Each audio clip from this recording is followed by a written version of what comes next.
माकडाचे काळीज. एका सरोवरात एक सुसर राहत होती.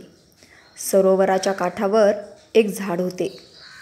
त्या झाडावर एक माकड राहत होते. सुसरीला पोहताना पाहून माकडाला सरोवरात फिरावे असे वाटले. सुसरीला माकडे छान छान फळे खाताना पाहून फळे खावीशी वाटे. हळूहळू त्या दोघांची मैत्री झाली. माकड सुसरीला म्हणाले, सुसरताई, मला सरोवरात फिरवून आणशील का?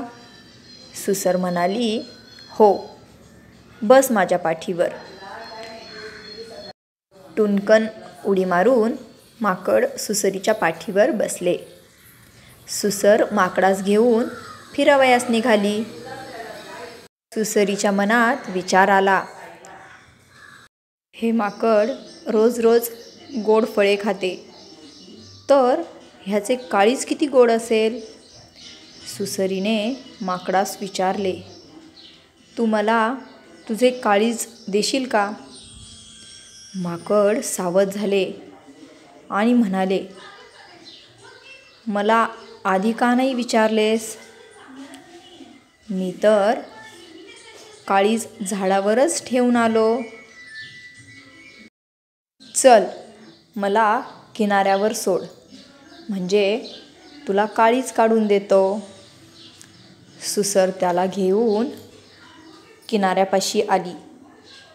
माकडाने टुणकन उडी मारली आणि झाडावर चढून बसले.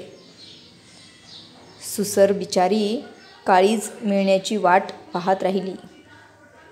बोध: मैत्री करताना सावध राहावे. धन्यवाद. तसेच आपल्या मराठी गोष्टींचे पुस्तक या यूट्यूब चॅनलवरील बोधकथा, मराठी गोष्टी तुम्हाला आवडत असतील तर आपल्या चॅनलला लाईक, शेअर, सबस्क्राईब आणि कमेंट जरूर करा. मनापासून खूप खूप धन्यवाद.